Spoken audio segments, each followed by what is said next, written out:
Shea 45, I'm sitting with a legend, Smokey Robinson. Welcome to the show. Hey, Jude, don't make it bad.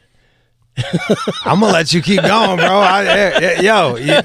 That's my fucking ringtone. You don't even understand. All right, baby. I'm stoked about that. That was fucking awesome. That was rad. That just made my day, Smokey Robinson. All right, baby. It's really an honor to be able to sit across and be able to talk to Detroit legend, a musical legend, and as well as a Michigan legend. So thank you so much. Well, that's what I'm doing too. You're a Detroit legend, baby. Man, not like That's exactly what's happening. not like you, man. I was with my girl the other night, and we were playing.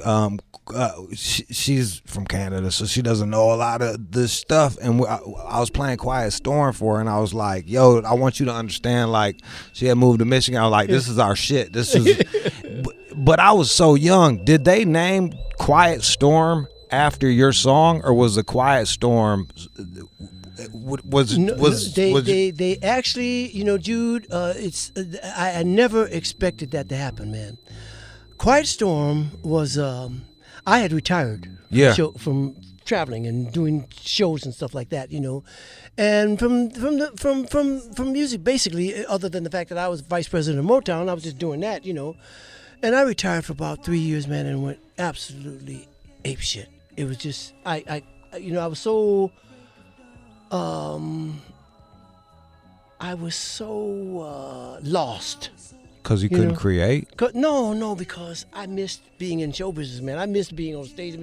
So anyway, make a long story short, one day Barry came to my office and he told me, he's my best friend, so he told me to get the fuck out of there. Because he said, I'm sick of you looking miserable and all stuff like that. What year was this? This was about 1975, around in there, somewhere, 76.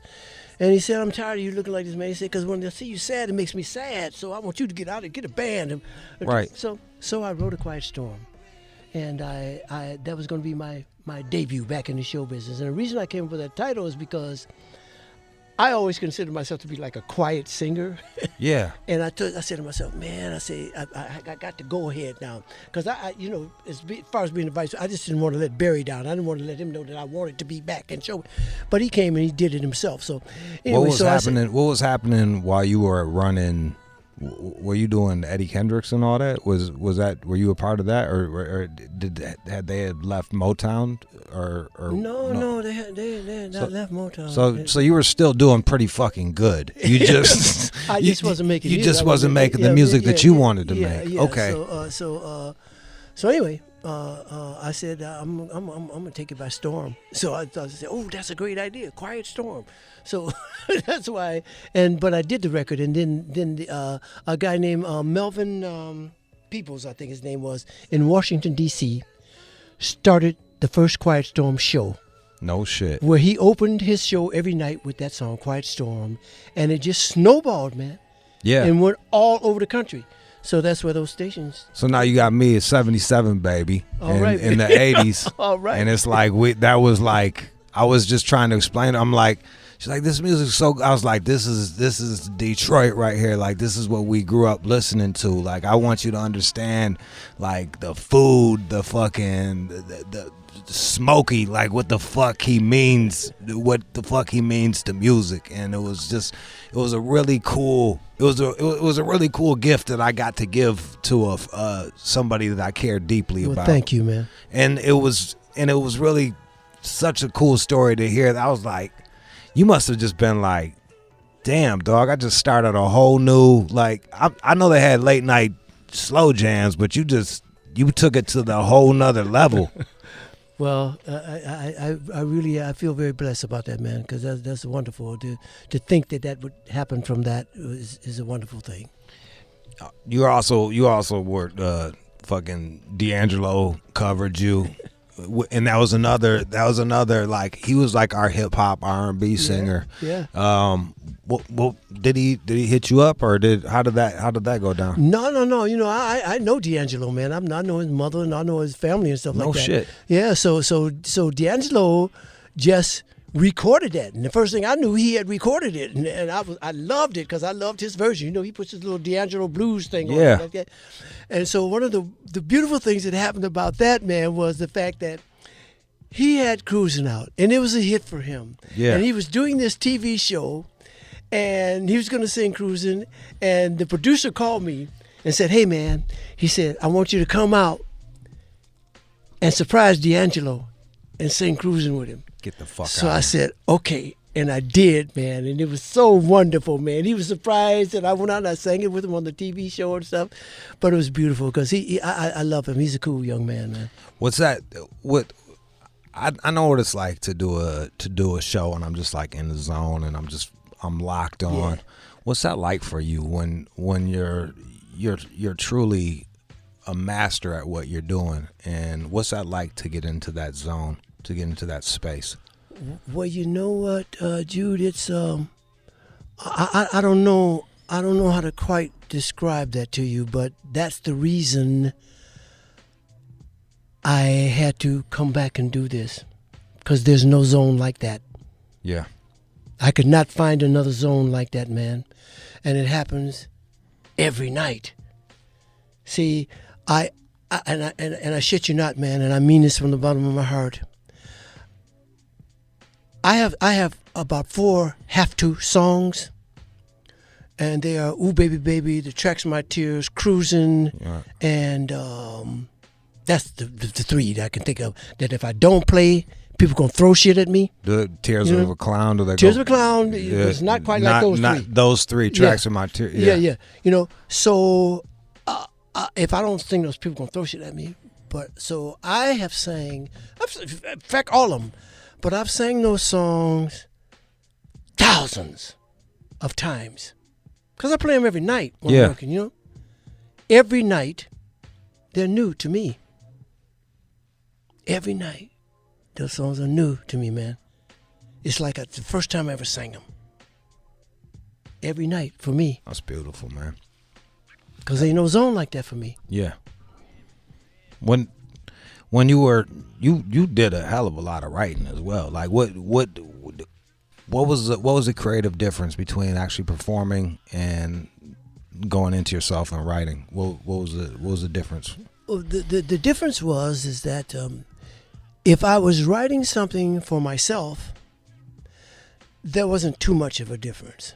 But if I'm writing for another artist, the difference is that I'm writing for them. Yeah. When I used to write for them, Jude, I knew them so well because at Motown, people thought it was mythical. Well, it couldn't possibly have been like they're saying, but we were a family, man. We hung out together. When you were an artist at Motown, if you had been on the road for 5 weeks, the first place you came to when you came back to Detroit was you went to Hitsville. Yeah. Why? Because that's where everybody else was going to be. We hung out there. It was our hangout. We not only hung out there, we hung out with each other. Right. We went to each other's homes. We had dinner at each other's house. We had picnics. We were a family. And those of us who are still alive, we are still a family. Okay? But that's how it was. So I knew those people backwards and forwards. They were my brothers and sisters. I used to put words, when I was writing a song for them, I used to put words in the song that I thought they sang well. That's how much you thought of them. That's how much I thought of them. Is there any particular songs that you're really proud of that you wrote? Jude, I'm proud of all of them, man. I really am, man. People say, "What's your favorite song?" I don't know. It just they're depends, like my huh? kids. Yeah, you know what I'm saying? But I think that the one that's gotten me the most worldwide notoriety is "My Girl," because my girl has become my international anthem. Yeah. You know what I mean? Everywhere I go in the world, "My Girl's a part of our show. We sing it in my live show. We sing it. Yeah. So everywhere I go in the world, man, we can be in a country where the primary language is not even English. Most of the people in that audience don't even speak English. And as soon as they hear boom, boom, boom, boom, boom, boom, boom, they know what's happening. They jump up, they sing it. That's even awesome. if they don't speak English. So it's become like my international anthem. How many do you get to play? Are any of the old players, do they get to play? Are they playing with you now, or are most of those guys retired? Or No, baby. Most of those guys are gone. Really? Yeah. Yeah, most of those guys are gone, man. In fact, you're talking about the Funk Brothers who played on all of the music at Motown. You know, I don't.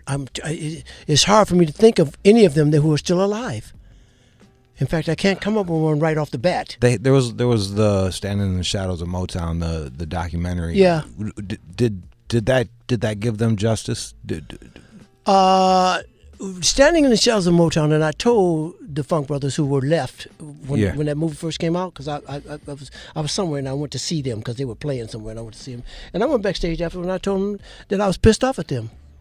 I was actually insulted because of the fact that the movie depicted the fact that they didn't get their just due at Motown, which was a crock of bullshit, okay?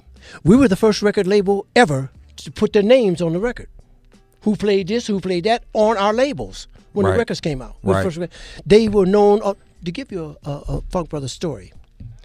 The first time we took the Motown Review to England, to the UK, we had the Temptations, the Supremes, Martha and the Vandellas, Marvin Gaye, the Miracles on Me, Stevie Wonder, Junior Walker, and the Funk Brothers were the band, okay? Yeah. We go there. So at that time, people could still come out to the tarmac when the planes were coming in, okay? We flying over Heathrow. There's 1,000 people at least waiting down there for us to land. And I look down and I see them. So I get up and I make this big speech to everybody on the plane. Okay, man, this is our first time being here. Everybody be on your P's and Q's. Be nice to the people. Right. If they want you to sign something, sign it. Everybody be cool and stuff like that. Blah, blah, blah, blah, blah. So everybody's okay. We land. They're getting ready to open the door to the plane. The people start rushing the plane, okay? So I tell everybody, I say, brace yourself and stuff like that. You ever seen a cartoon like Wile E. Coyote where he's chasing the road runner and the car runner, he flattens out, like that, you know? The people running towards us, okay, we're getting off the plane. They run right through us. You know what they said? Where is James Jamerson? Get the fuck out of here. You get the fuck out of here. Where is James Jamerson? The fuck the Miracles and the Temptations. Yeah. Where is James Jamerson? They want to meet the Funk Brothers. They want to meet the Funk Brothers. You know what I'm saying? No so shit. we just had to laugh about it, but that's what I'm talking about. And those dudes in the movie, they particularly like, well, we didn't get our just nobody knew. Bullshit. That's fucking. Well, I'm glad you straightened that out. Yeah, I straightened them out. Well, how did they take it? They took it. They said, "Oh, well, Smoke, we was just so and so because we felt like." Yeah, that's bullshit. And it is in the funny. They don't got it. Well, it's not a story if they're not ignored. So they're. I want to ask you about this. What's going on? Did you understand how special that record was when Marvin Gaye made it? Yeah, babe, because like I said, Marvin lived right around the corner from me. He was my brother, Boone Coon, together every day almost. Yeah. I would go to his house, Jude, when he was writing it. He'd be sitting at the piano. I'd be trying to get him to go do something else. He's sitting at the piano. And then when I saw he was working, I just let him be and listen. And he turned to me and said, Smoke, God is writing this album, man. I said, what you mean, man? He said, God is writing this, Smoke. He said, I tell you, man, I'm just sitting here, man. He said, God is writing this, just throwing out. God is writing this. So I said, okay, baby. When I listened to it, God wrote it, Jude. It's prophecy. Yeah. The shit that he's talking about on that album is way more poignant today than it was when it came out. Yeah. Yeah. It's prophecy. Yeah. My favorite album of all times. I've been buying music since I was 7 years old, man. It's my favorite album of all times by anybody. Okay? Prophecy. Was it true that Barry pushed back on that? Oh, yeah. Barry didn't want him to make that because Marvin was our sex symbol, man. Right. Marvin was our sex guy. He was the girls, the women. Marvin Gaye, are you kidding? He was our sex symbol. So Barry just didn't think he should take the chance on being political. And Marvin said, no. He said, I want to do this. And it was beyond politics. Oh, yeah. It was beyond that. It was human. Oh, yeah. Oh, yeah. So Barry said, okay, man. He said, if you're wrong, then you pay for it. And if I'm wrong, then I'll find out, But he put it out and it was, classic. Yeah. Just back to back. Did you have a particular artist that you really enjoyed working with at Motown? It sounds definitely like Marvin was someone special for you. But see, I enjoyed all of them, man, because they were all different. Everybody was different. What was Stevie like as a child? Stevie was rambunctious, man. Yeah? Oh, yeah, Stevie was rambunctious. Stevie is still rambunctious. Yeah. You know, Stevie Wonder, I love Stevie Wonder so much, man. Stevie Wonder is blind, but he has never been handicapped. Yeah. He has never been handicapped. Stevie came to Motown when he was about 10 years old, man. And at that time, we were located in 5 houses on West Grand Boulevard. Yeah. Okay. The 5th house was Artist Development, which was across the boulevard, so he couldn't go there. The 4 houses that were on the same side of the street, he could chill. He'd just go there by himself.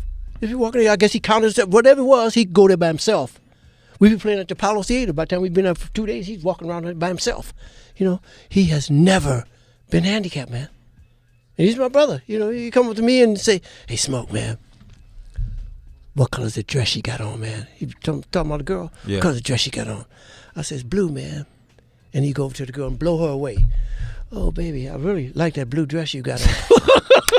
That's what started all these goddamn rumors now. You know what I'm saying? That's what started all the fucking rumors now. But Stevie's my man, man. Do you got a favorite Stevie album? No, because Stevie Wonder, as far as I'm concerned, man, is the modern day Beethoven or Bach or somebody like that, because Stevie Wonder's music covers every genre of music that you can think of. Yeah. Jazz, blues, rock, gospel. Yeah. Stevie Wonder is a musical genius.